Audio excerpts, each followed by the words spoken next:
kan også være en enkelt lille by eller to.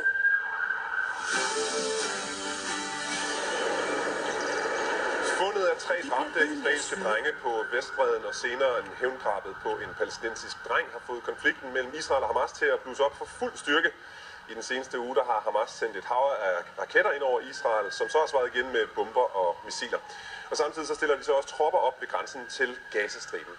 Og det kan altså være meget, meget svært at forstå den her meget, meget komplekse konflikt, men vi vil alligevel prøve at gøre dig lidt klogere her til morgen, og det vil vi sammen med dig. Godmorgen og velkommen, Leila Stokmar. Tak skal du have. Du er Ph.D.-stipendiat og Mellemøst-ekspert. Vi har jo et kort her foran os over Israels grænser, sådan helt fra staten Israels oprettelse i 1947-48 og så til nu. Hvad er det, vi kan se på det her kort?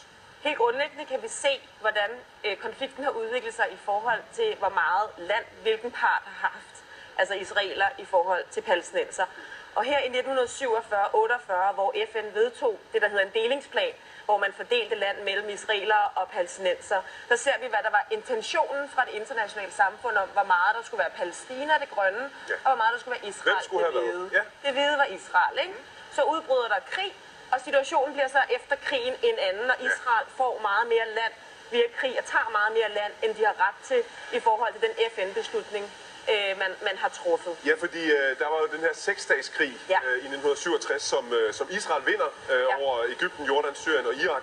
Og hvordan er så situationen i området efter 6-dageskrigen? Ja, altså 6-dageskrigen er fuldstændig afgørende, også for den situation, vi har i dag. For det er der, hvor Israel indleder deres besættelse af de palæstinensiske områder, som har varet fra 67 og vi stadig har i dag.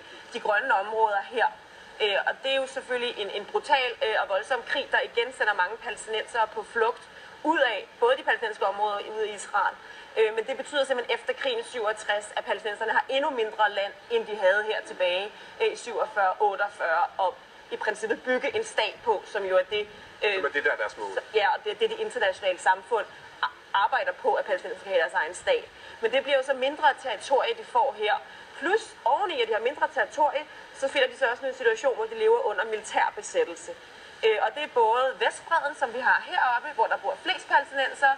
Så er det Jerusalem, som i dag er afskåret fra Vestbredden, hvor Øst-Jerusalem under international lov skal være en palæstinensisk fremtidig hovedstad og er palæstinensisk, som også er besat af Israel.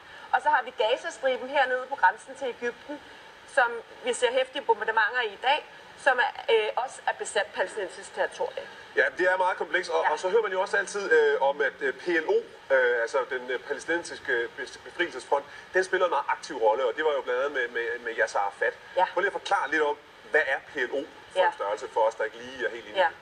Det står for Palestine Liberation Organization, som befrielsesorganisation. Og det er sådan en palæstinensisk paraplyorganisation for en række grupper, der i 60'erne gik sammen og prøvede at skabe en politisk platform for at sikre palæstinenserne retten til national selvbestemmelse i deres eget hjemland. Og det startede faktisk uden for Palæstina, men så i 90'erne, da man begyndte at have det, vi alle sammen kender som fredsprocessen, man begyndte at forhandle under amerikansk ledelse, så kom det palæstinensiske PLO-lederskab, ledet af Arafat, tilbage til Palæstina. Det var dem, der var med til at prøve at forhandle. Ja, og de blev den første officielle repræsentant for det palæstinensiske folk. Helt frem til 60'erne, fra Israel blev oprettet, var der sådan lidt kaos på den palæstinensiske side. Der var ikke rigtig nogen samling. Og der var det ligesom om, at PLO, ledet af det største parti i den her paraplyorganisation, Fatah, blev ligesom den officielle, også i et internationalt samfunds øjne, repræsentant for det palæstinensiske folk.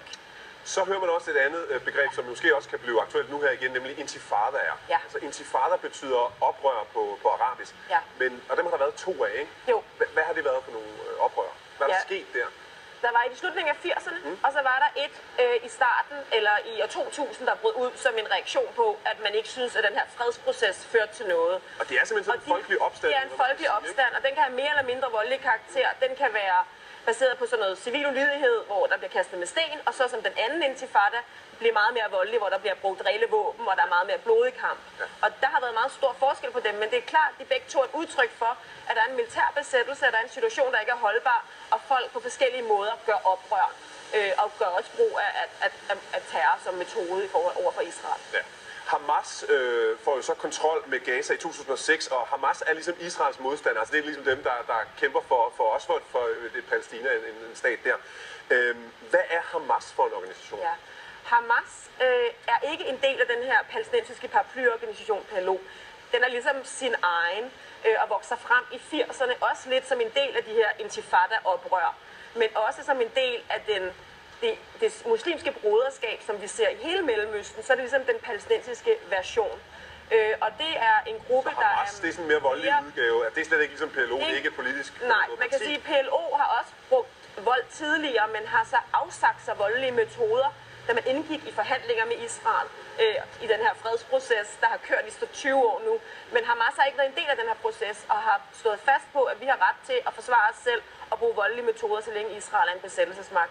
Så der er et voldsomt split mellem Hamas' mere voldelige strategi og PLO's forhandlingsstrategi. Et andet element, som vi også tydeligt kan se på kortet i den her konflikt, det er jo det her med, at det palæstinensiske område skrumper. Og det er på grund af det her, man siger altid, man hører altid bosættelser. Ja. Og for det første, altså hvad er bosættelser, og hvorfor er det, at israelerne bliver ved med at bygge mere og mere på den palæstinensiske side? Ja, som vi også ser på kortet, så skrumper landet ind, og det er jo så her, hvor vi er i dag, hvor der faktisk de grønne enklaver her, det er faktisk alt, hvad palæstinenserne faktisk har sådan råderum over selv, fordi resten af de her områder er erklæret israelske militærzoner, altså inde på de palæstinensiske besatte områder, og det er også der, hvor der bliver bygget så mange bosættelser. Israel har bygget de her bosættelser, som er hele byer. Det er ikke bare sådan nogle telte, ligesom nede på Roskilde Festival, hvor man sådan sætter nogle... der bor altså tusinder af mennesker i de her byer. Store betonbyer, der er bygget, hvor man overfører den israelske befolkning ind på besat territorie. Og det er ulovligt under, altså det siger selv USA er med på, at det her er ulovligt, men Israel bliver ved med at gøre det. Og det hænger simpelthen sammen med, at Israel ikke har defineret sine egne grænser. Okay. Vi har en idé om, efter 67, at her skal de fremtidige grænser gå, det der hedder 67-linjerne, kalder man det. Det er det, vi alle sammen er enige om, det er det, der skal være grænserne, hvis der skal være en løsning og 2 stater. Men Israel bliver ved med at bryde de grænser, så i praksis findes de grænser slet ikke, fordi Israel bliver ved med at udvide deres territorie ind i det palæstinensiske territorie. Leila, en sidste ting, jeg godt kunne tænke mig at runde, det er, at Israel jo også, som et led i noget af det her, har bygget en kæmpe mur rundt om Vestbredden. Hvorfor har de gjort det? Ja, de begynder at bygge de kalder det en sikkerhedsmur, andre kalder det en adskillelsesmur. I slutningen, i starten af årtusindskiftet begyndte de som en reaktion på den her intifada.